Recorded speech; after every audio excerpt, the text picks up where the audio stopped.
Nos estamos despertando, nos estamos acostando con apagones diarios de 21 horas, de 20 horas. Estoy hablando aquí, en el Vedado. En las provincias la situación es mucho más difícil.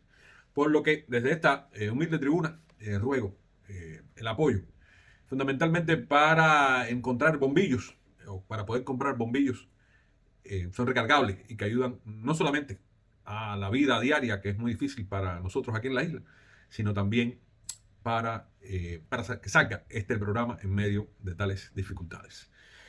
Entre las cosas también con las que nos acostamos y nos levantamos son las sorpresas y las mentiritas gatopardianas del actual gobierno, que siempre está inventando cosillas para decirnos que se mueven cuando la vida indica de que están más parados, más detenidos que una momia.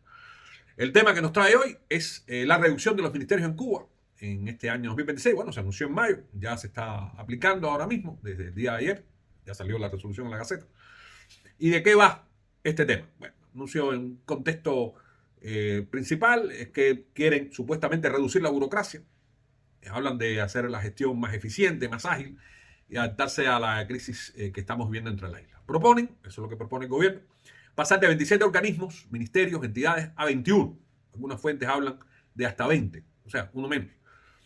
Incluye fusiones de algunos de estos ministerios vacíos que no producen nada, eliminación de estructuras intermedias, estructuras más planas, y dicen ellos que mayor autonomía municipal. No sé cómo van a hacer, si no liberalizan los gobiernos provinciales, cómo van a dar más poder al municipio. El gobernante, el jefe de los comunistas, ha dicho que es un país pequeño con problemas. Él dice muchas cosas. Algunas son verdaderamente desafortunadas y otras que pueden tenerse en consideración, o cuando dice que, o cuando dijo que había Ministerio de Agricultura sin haber agricultura, había Ministerio de la Pesca y no había pesca, el Ministerio de Transporte y no había transporte, y eso quedará para la historia, más allá de la limonada, la base de todo. La aprobación, el Consejo de Ministros lo avaló en mayo y debe ser ratificada en este mes de julio en la Asamblea Nacional del Poder Popular, este organismo que ni pincha, ni corta, ni da color. Hola, esto es Aliaga Pesán Report desde La Habana, Cuba, un compendio de la política, la sociedad y la cultura cubana. Hoy, en colaboración con Enfoque Ciudadano, trataremos mal y rápido un solo tema: el ajuste insuficiente ante el fracaso burocrático. Pero como dice Petronio, el árbitro del buen gusto, la prisa no es elegancia. Boleros prohibidos, Armando López Salamó. Me lo sugirió mi amigo el erudito Víctor Manuel Domínguez, que muchos de ustedes conocen por ese humor que siempre ha tenido en la prensa independiente. Y me estoy dando un banquete realmente sobre esta investigación que hace Armando López Sálamo en Boleros Prohibidos, que es como una introducción, una investigación en la música cubana republicana, específicamente los boleros. Salamo, en esta publicación, La Habana sin Olga y yo, que es el otro de los subtítulos que lleva el libro, hace un recorrido por la gloria de Cuba, esa gloria cultural que tenemos y que vamos avanzando. Pero regresando al tema de Marras, cambios principales en esta reducción de ministerios. Bueno, lo primero, creación de supercarteras que agrupan varias áreas. El ejemplo más destacado es el Ministerio de Agroalimentación, o sea, la incidencia soviética de estos nombres le ronca al mango realmente. Este ministerio, superministerio de Agroalimentación, supongo que es para darle trabajo al edificio del Ministerio de Agricultura, que está vacío, que no produce nada. Llevará industria alimentaria, azúcar, bebidas, pescas y sector forestal. También, entre los cambios principales, reducción del número de viceministros y la plantilla de personal, cosa que me parece fantástico, lo que no creo que se logre. Porque los ministros, como los directores de empresas, si no tienen subordinados, no tienen poder. El poder de la gasolina, de la comida, le llega a través de la cantidad de subordinados y ellos no se van a dejar mangonear de esa manera. Habrá eliminación de algunos institutos nacionales y niveles intermedios y otros ministerios que se crearán o que se mantienen: economía, finanzas, planificación, energía, minas, industria y construcción, vivienda y hábitat, información y comunicación social, entre otros, tendrán una nueva estructura. Nueva estructura, vaya usted a saber qué hay detrás de eso. Las motivaciones oficiales: reducción de gastos públicos, implicación de los procesos de inflación, déficit fiscal, escasez de energía y bajo crecimiento, comparación oficial. Cuba tenía menos ministerios que países como Chile, Colombia y México en otra época. Firma parte de redimensionamiento más amplio que incluye empresas estatales y mayor autonomía municipal. No creo en ese cuento. Y no es la primera reestructuración en Cuba, porque ya en el periodo especial hubo un reajuste de alguna manera. Ahora, la evolución en Cuba de esta burocracia, que a mí me gusta llamar obesocracia, porque todos son personas muy gordas, son gordas enfermas, ¿no? Tanto que comen. La ansiedad, el miedo a la seguridad del Estado, porque además todos estos ministros tienen un miedo terror a la policía política, empezando por Marrero, empezando por Díaz Canel, que sabe que se pueden ir en cualquier momento. Entonces comen mucho, ¿no? Es una ansiedad que están liberando. Ahora, la evolución histórica de la huesocracia o de la burocracia en Cuba. Bueno, en 1902, que para mí es el mejor ejemplo, hay quien habla de la Constitución de 40, yo sigo hablando que la Constitución que más me vendría a mí en lo personal, es la de 1902, por ser liberal. En ese momento, la República Temprana, solo había 8 secretarías de despacho, o sea, ministerio, que estaba Justicia, Gobernación, Hacienda, Obras Públicas, Agricultura, Comercio y Trabajo, Instrucción Pública y Bellas Artes, Sanidad y Beneficencia. Una estructura mínima de un Estado liberal, que es lo que yo, a lo que yo me gustaría que fuera Cuba. Ahí me gustaría. Viene la Constitución del 40, que digan lo que digan, es una Constitución comunista. Hay mucha gente que la cree como la mejor de las constituciones. Es una constitución puramente comunista, literalmente hablando.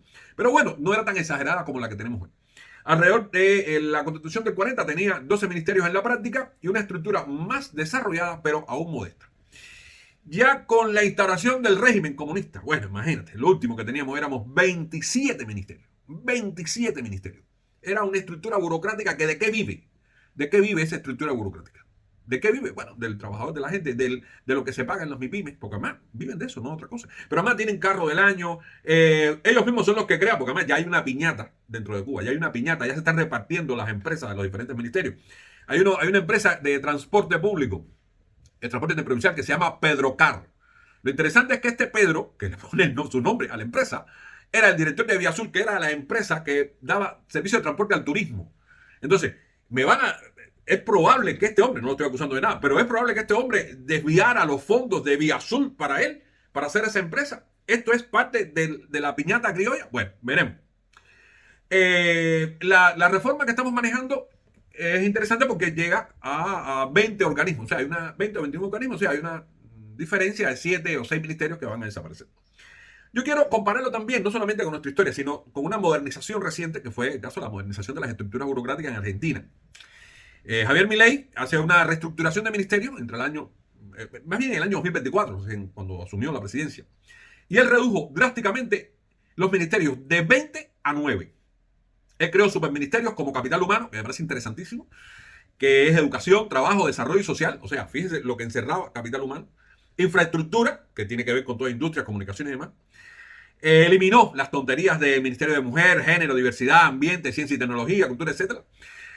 Su objetivo fue achicar el Estado y eliminar duplicaciones. Estableció otro, que era el de Seguridad Nacional, o sea, lo que era gobernación en nuestra patria en 1902, él lo llamó Seguridad Nacional. Y me parece interesante porque hay que ver la delincuencia como un elemento no solamente que afecta al ciudadano, sino también al sentido general del Estado.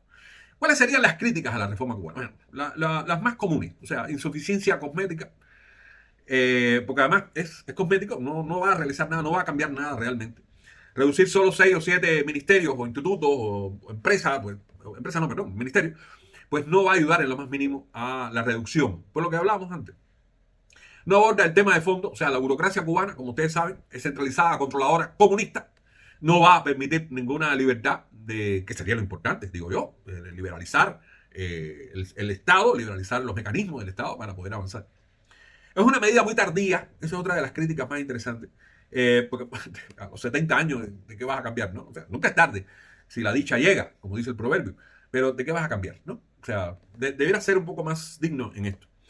Hay algunas funciones que podrían complicar las regulaciones en sectores clave, porque, ojo, también eso trae cola, ¿no? O sea, cómo se va a manejar eso a nivel burocrático, a nivel nacional. Y otro punto que me parece interesante es la desconexión con la realidad.